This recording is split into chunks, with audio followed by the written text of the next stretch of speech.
Welcome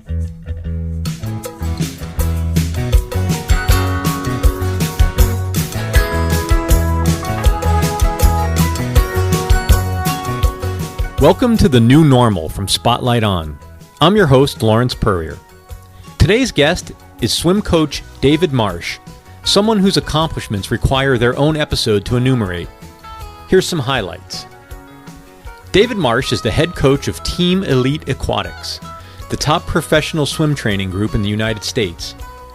In 2016, Team Elite placed more athletes on the U.S. Olympic team than any other program. If Team Elite were a country, they would have placed third in the 2016 Rio Olympic medal standings.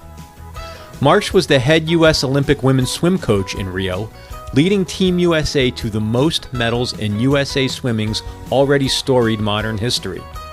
Before Team Elite, Marsh was the men's and women's swimming coach at Auburn University. Coaching the men's and women's programs to a combined 12 national titles, Coach Marsh is the most successful Auburn coach regardless of sport. Having coached 49 Olympians from 19 different countries, his swimmers have combined to win 89 individual NCAA titles and 277 individual SEC titles.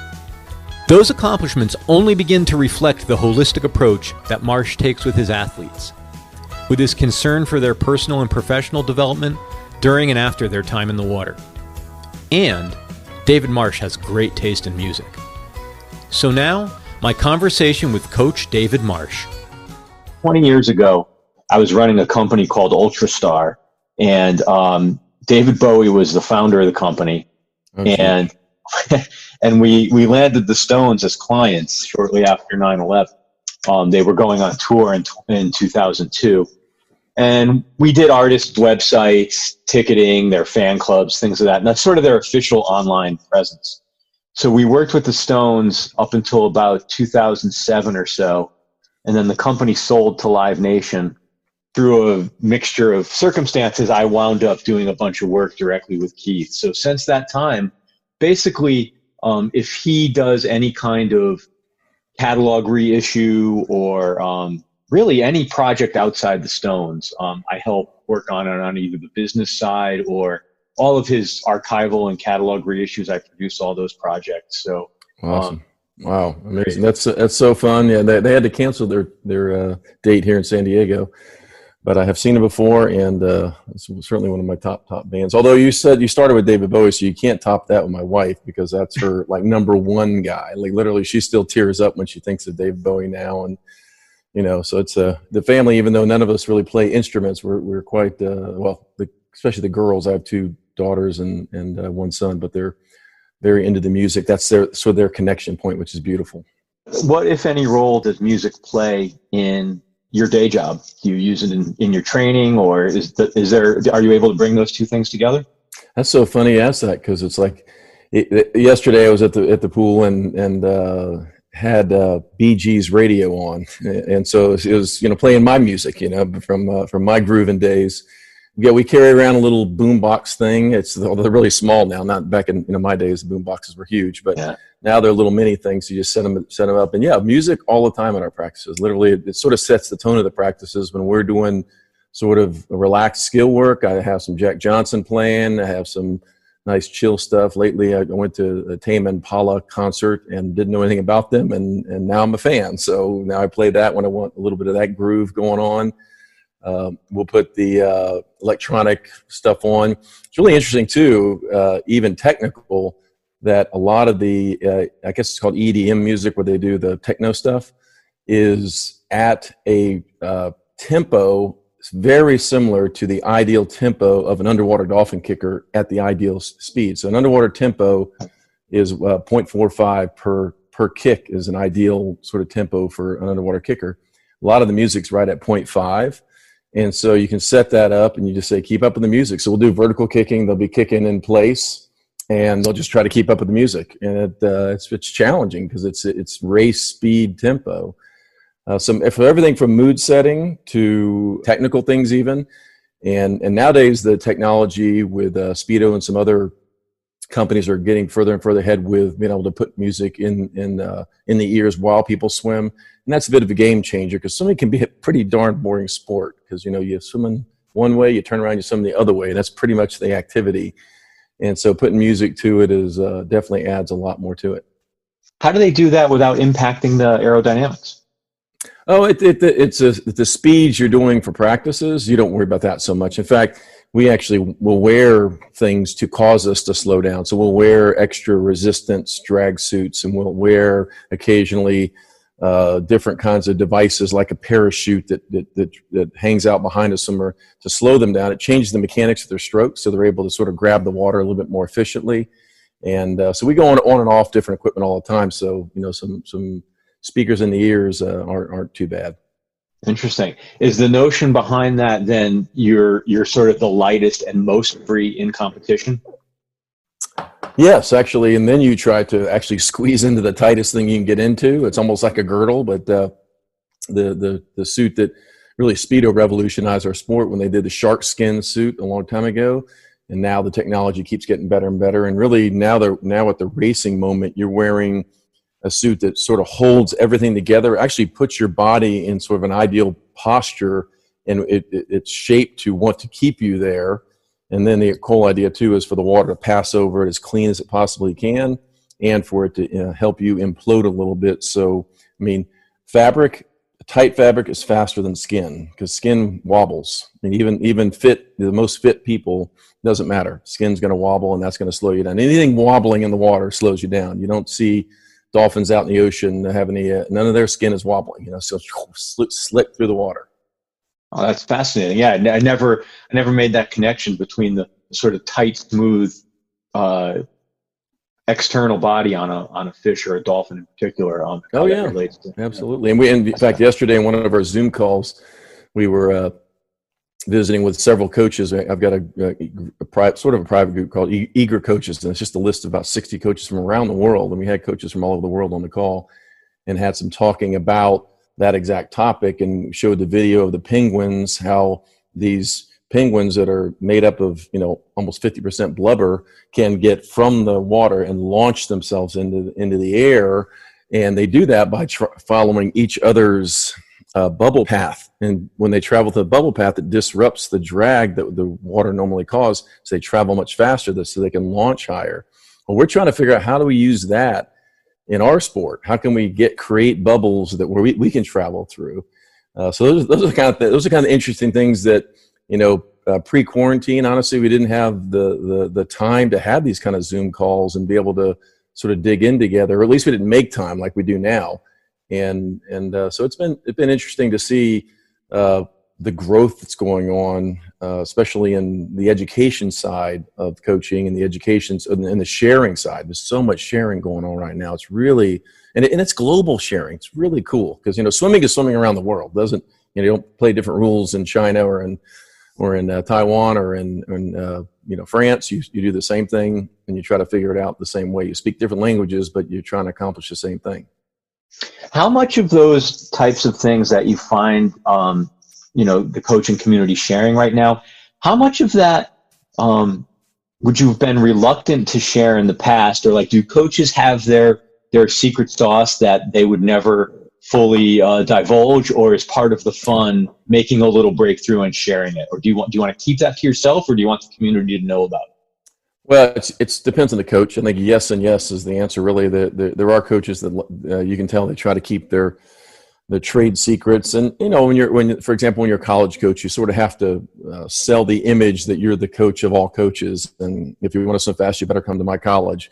Now that I did college coaching for a long time, sort of have that shirt. Now I'm doing professional coaching and also have an age group team. So I've always been very open book. I mean, I've let people come on my pool deck anytime, but really, admittedly, the cumulative knowledge I have in the sport of swimming and what I use in swimming every day is really just a gathering of all kinds of information from lots of people for lots of time, trying things, failing, and then resetting and readjusting and evaluating and going at it again. So I think that there is more sharing going on, to your question, there's more sharing going on right now than I've ever seen.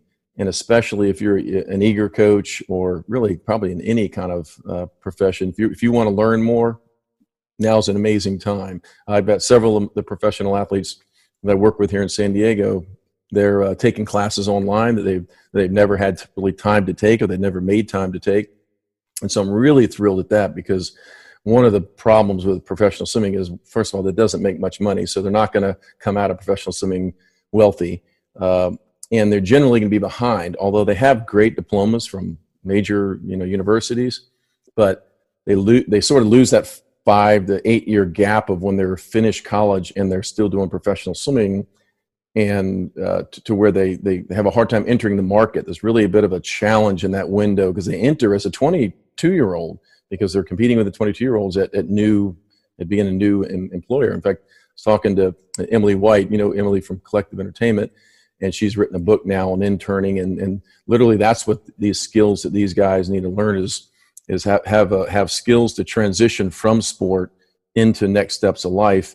And quarantine time has actually given most of them a chance to take a deep breath and have a little bit more time, require them to really evaluate. I think one of the first things when this thing first happened, I asked all the athletes to consider their why. Okay, the Olympics has been postponed. Okay, so we're going to reset for the Olympics. But before you do that, before you make your quick plans to what it looks like to get ready for the next version of Tokyo in 2021, consider why you're doing it right now.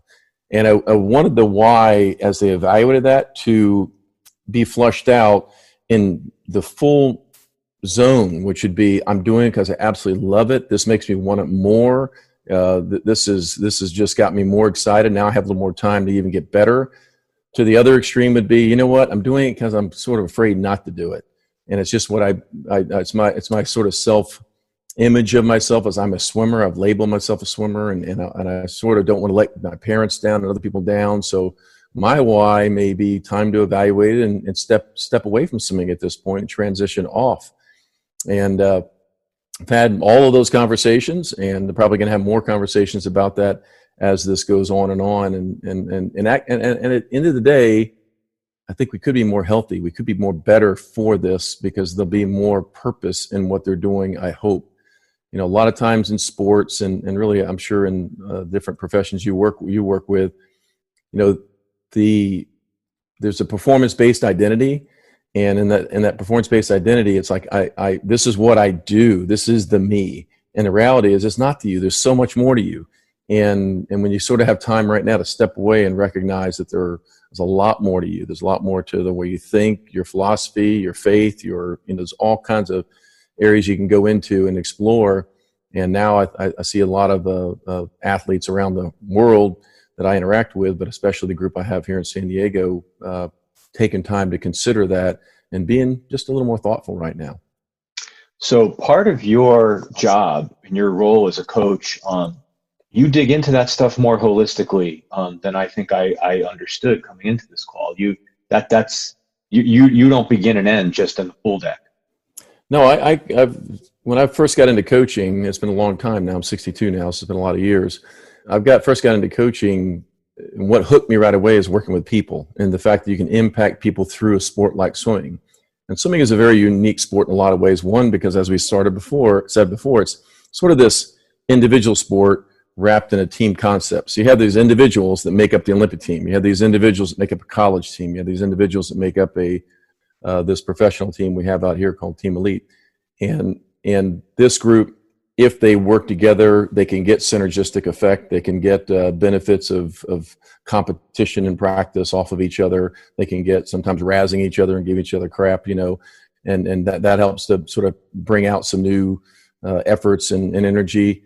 At the end of the day, though, you step up on the blocks in your Speedo with your goggles and your cap, and that's all it is. I mean, it's a very pure sport, and you're going into water, which God didn't make us to be swimmers. I mean, goodness gracious, means any fish in the water is 100 times more efficient than the most efficient swimmer. When like Coach Ryan Lochte the last Olympic cycle, and some would say he's one of the most aquatic swimmers in history, and I would agree, by the way. he's not even remotely aquatic compared to the little sea perch I catch off the ocean here in San Diego. I mean, those things can move so much faster, react quicker than he could think to do in the water. So we're trying to do something that's really not natural to humans. And so we're learning that by becoming more aquatic in our training and working on our skills, working on our feel for the water. Technology helps us some with those swimsuits and the different training devices. But all in all, it's a very interesting profession. But at the end of the day, it's about the people. And swimming people are some of the best people in the world. They do generally really cool things in life. They're people that from a young age they're interacting with men and women and boys and girls in practice. From a young age, they've all gone through disappointment. They've gone through plateaus. They've had to dig in and deal with limitations. They've had a variety of coaches that have influenced their lives as they come through. And at some point they get into a college and they compete at that college for that team. And so the process of swimming from beginning to end is a very healthy process. It's a process that prepares people for life if they'll use it well. And pro swimming is a very new thing. This is a new area that really only has kicked up the last probably 10 years. Rowdy Gaines was the first professional swimmer that signed with an agent back in 1983. And it's come a long way since then. The money still isn't big, but the opportunity to get a chance to be your best, because for a lot of athletes, your best is going to be in your late 20s, maybe even in your early 30s. I mean, Emily, so she represents Anthony Irvin, and he swam in the last Olympics. He won the Olympic Games at 35 years old in the 50 freestyle, which is probably one of the toughest, most competitive events there are in our sport because it's the fastest event. He's an example of that swimmers and probably a lot of athletes can get better as they get older because they also know how to train better. They take better care of their bodies. They've learned. There's a collection of information and skills you learn throughout a career, and you sort of can put it together, and it takes years and years to learn that. Do you think that with the advances in science and conditioning and the collective wisdom or the collective knowledge you referred to, will that age barrier continue to move out, or does biology, you just hit a wall at some point? I mean, biology certainly hits a wall at some point. So I don't know what that point is yet. I think, Derek Torres was pushing it earlier, and I would say somewhere in that 30 to 40 age range. But again, you're going to have, athletes that are 16 years old breaking world records too. So it's we're a sport that really you want to take advantage of the moments you have, because even in your life cycle, when you want to get married, you want to have a family, you want to begin to get a job, you want to start all those things kind of interact too. So I think it's a combination of a lot of things that make up when your ideal time to swim well is.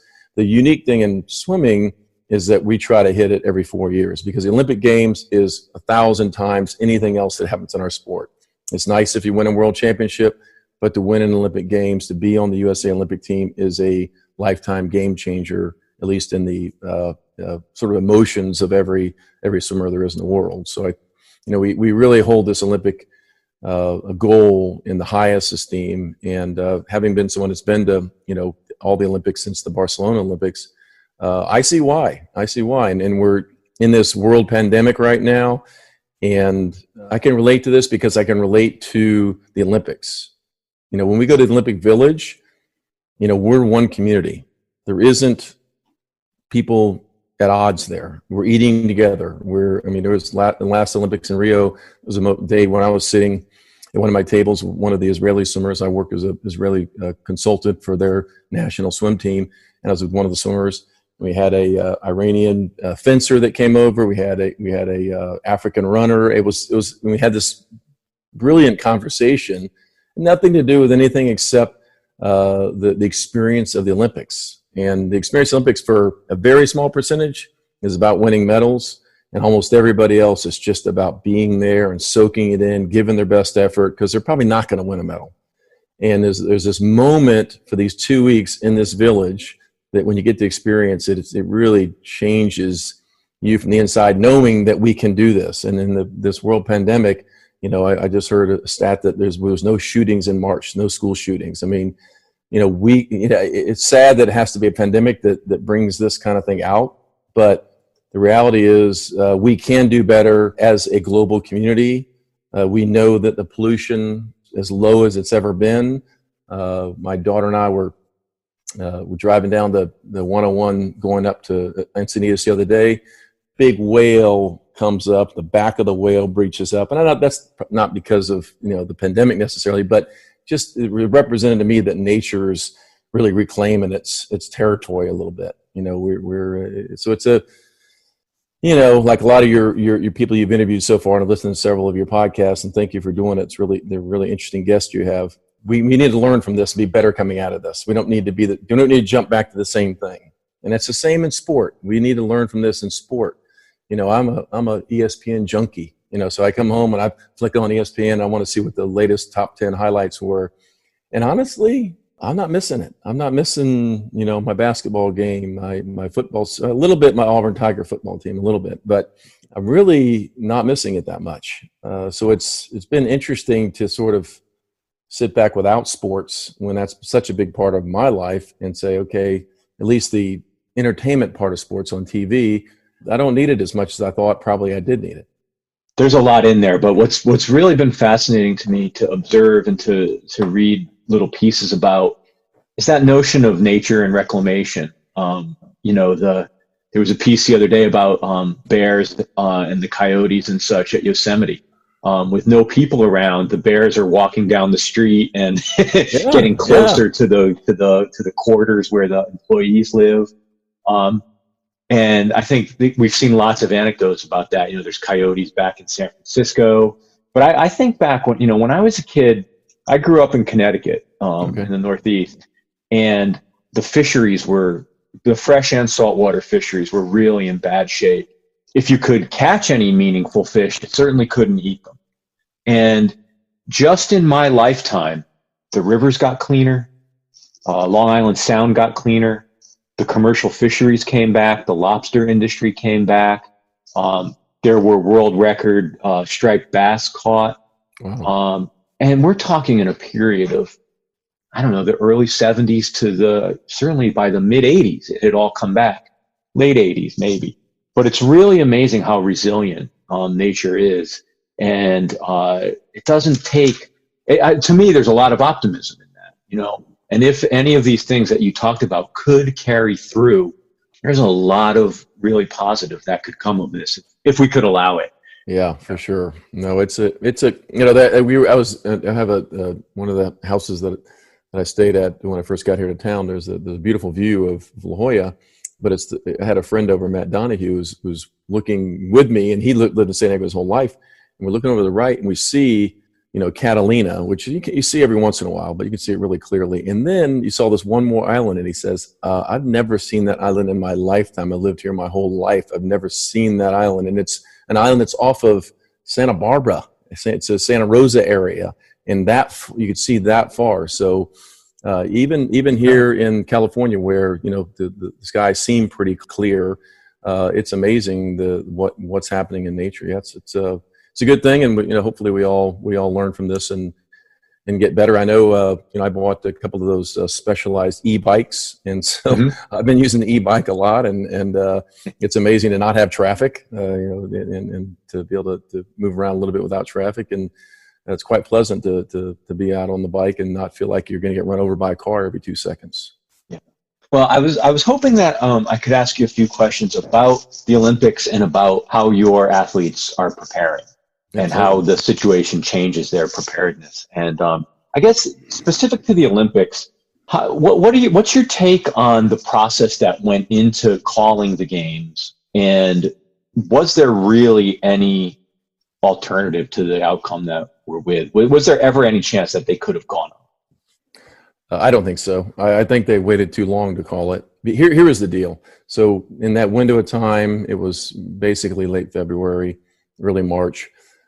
We were training full on, and we knew this pandemic was sort of kicking in. I'd taken a group of athletes to some competitions over in Nice, France, and then ended up for that window of time in France when the first viruses were found in France.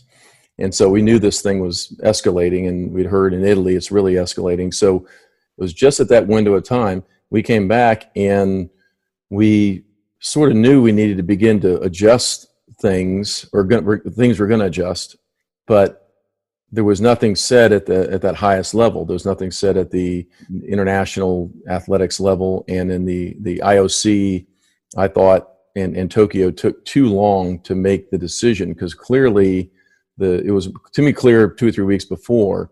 And I think when Canada took the final step in the sport of swimming and said, we're not sending our athletes, period. If it's this summer, it's over. We're not sending them. I think that was a very strong statement that sort of flipped things over to another level, and became more and more countries became serious about that. And then I think everybody felt the pressure, and then it was announced for a year later. It was a good decision, but in that window of time, those 3 or 4 weeks, we were still training. And even when they started shutting down pools, world-class athletes are going to train until they're told. If you're saying there's Olympics 4 months away, they're going to train full on for that Olympics. They're willing to risk a lot of things to do that. And as a coach, I have to honor that too, I chose to honor it, and went around with them as they would close, this pool. Then we'd move to this pool, and then this. Okay, when that got closed, then we ended up out in the bay in Coronado, and in some cases out in the ocean, out in La Jolla, and then they closed the ocean. So we were out of that too. So we're actually, this moment right now, we're operating out of a backyard pool, and they're swimming some, but it's all. Which we're keeping the house, the people who are roommates with each other, they're staying together, and they go to the pool, an outdoor pool, they swim, and then they only swim for 40 minutes, and then they get out of there. So that's, these athletes that have gone from 20 hours a week training to an hour and a half to 2 hours maximum per week in the water, actually. It's sort of a radical adjustment. And we went from, we trained at the Jewish Community Center in La Jolla as our home pool, and then when pools started closing, we had to make adjustments the whole time along.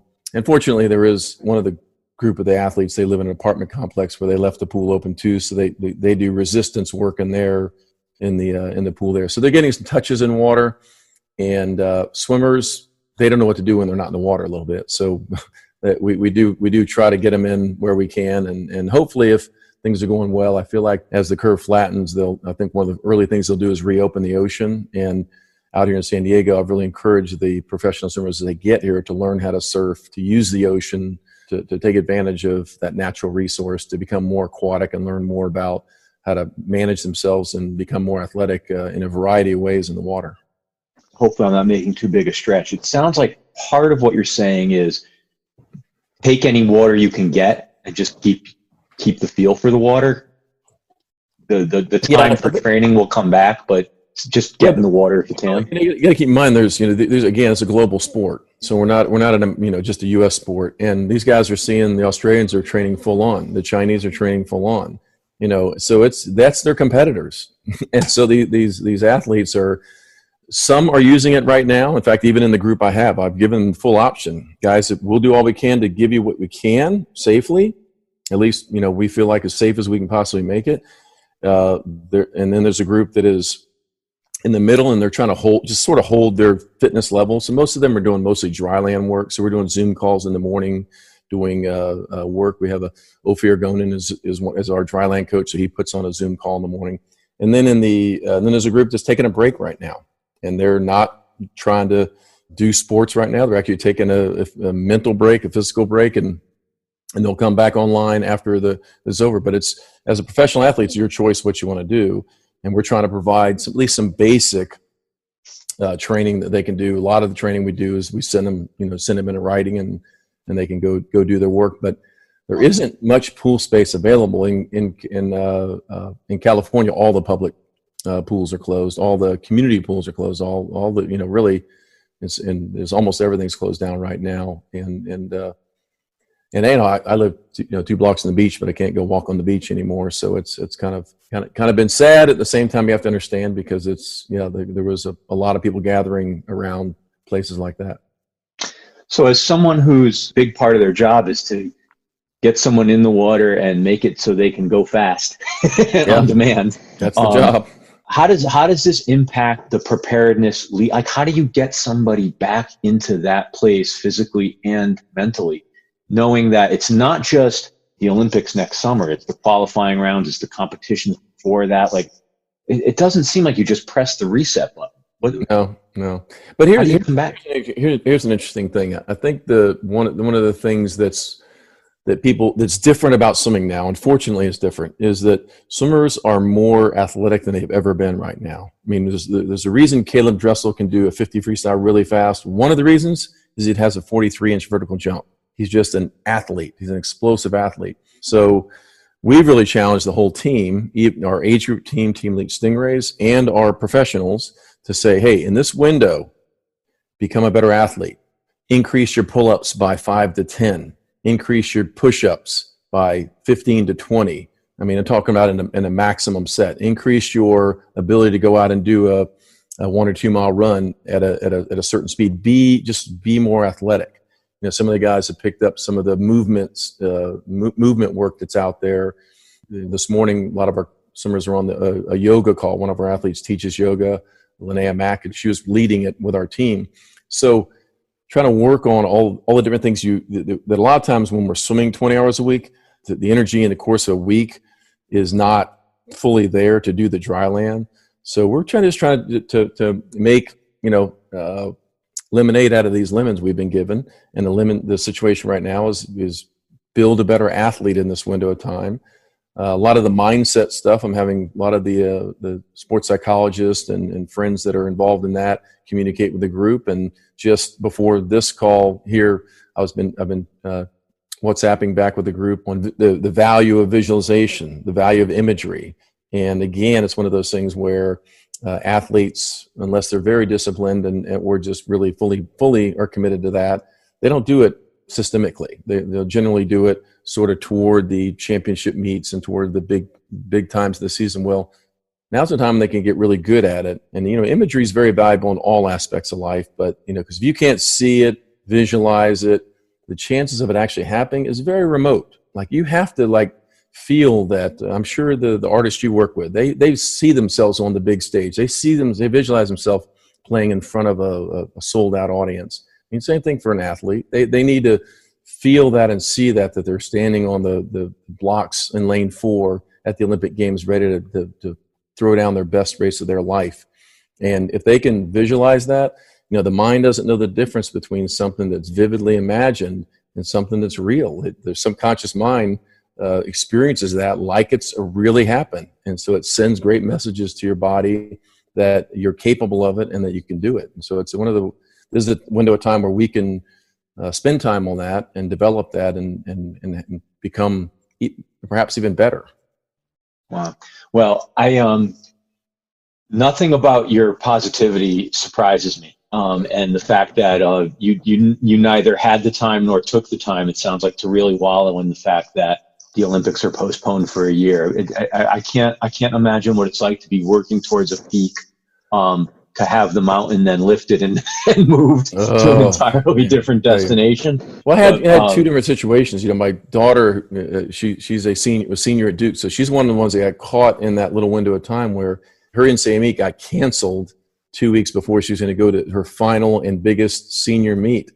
And so it was devastating because she actually had a really good ACC meet. She actually since has been voted Duke's Senior Student Athlete of the Year.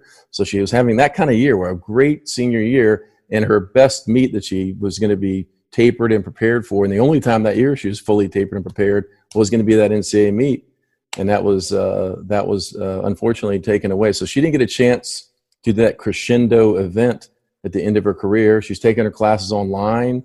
I mean, she literally, they had a team meeting and they said, this is it. Go get to clear out your locker. Your career at Duke is over. Like, literally, you're going to finish everything online. So she moved out to California.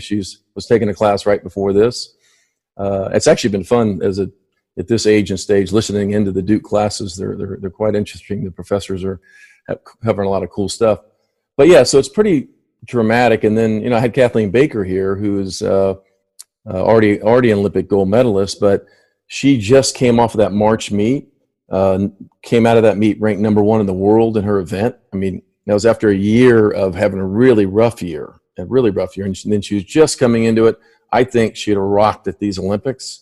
And she has Crohn's disease, she has a herniated disc, so she has a lot of things that make another year a little more complicated, a little bit more challenging than for most athletes. So her moment could have been that 2020. Now she has to readjust, reset, and we have to make a plan for 2021. And most of the time with Kathleen, I have to hold her back. She's super motivated. She wants to go. So I said, hey, let's use this time to fix your freestyle breathing, try to get a little more flexion on your breaststroke kick, and let's even be faster, because of this. But in order to get faster, sometimes you have to slow down a little bit to get faster. And I think those are some of the lessons that athletes often have a hard time learning is the patience part of the process.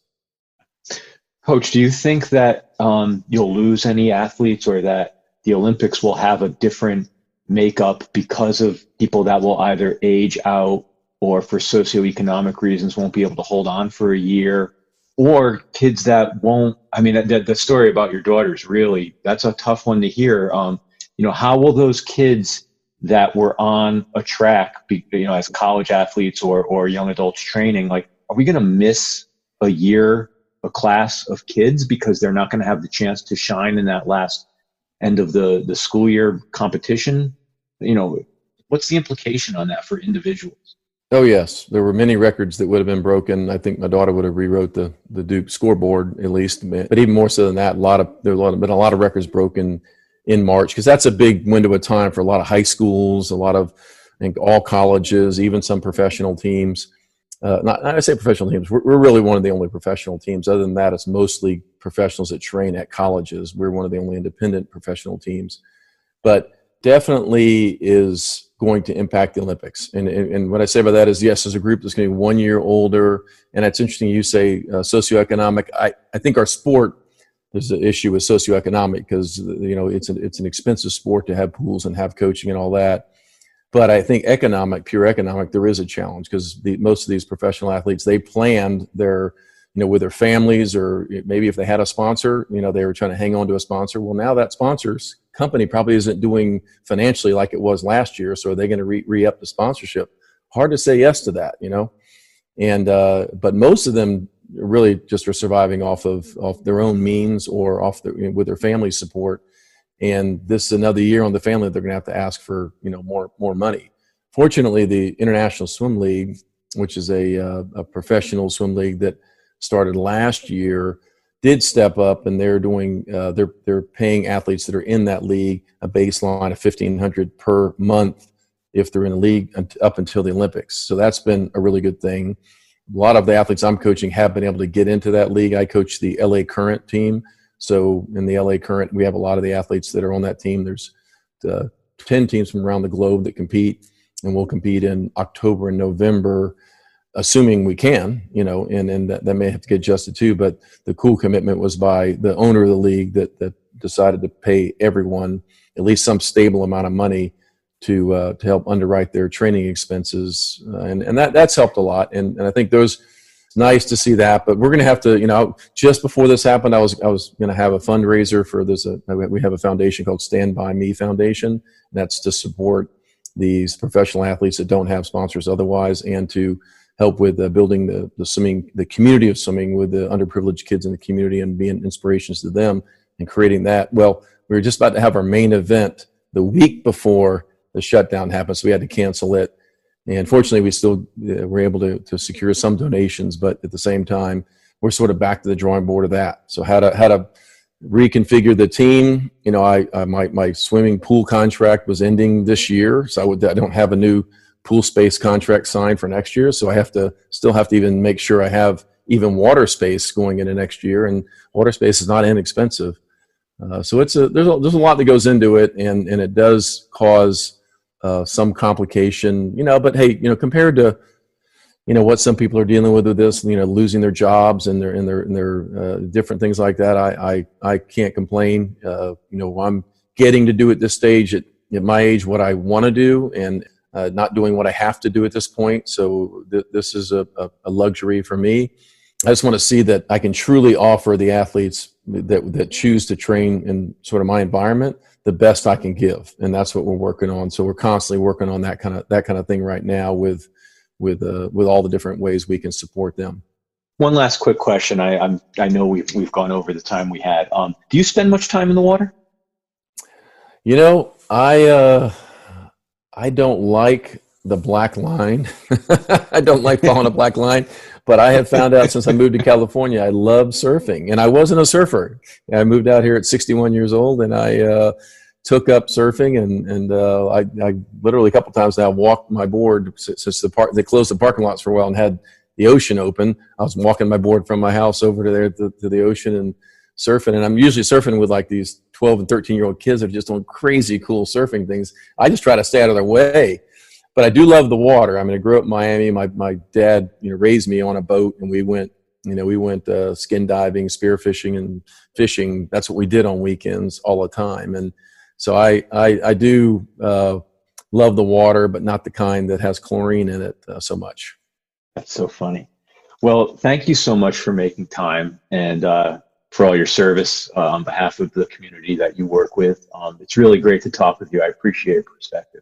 Well, thank you, and thanks for such a diverse folks you're having on these podcasts. I'm really enjoying your shows.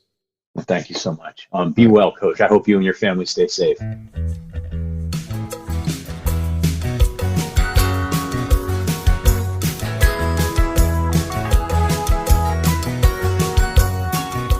Thank you so much to Coach David Marsh, Team Elite, and Emily White at Collective Entertainment. Thank you to our editor, Craig Snyder, and thank you to Ant Taylor and the whole gang at Light. Tell me about your new normal. Hit me up at lawrence@lyte.com. That's LAWRENCE@LYTE.com. I'd love to hear from you. Thanks for listening, and be safe.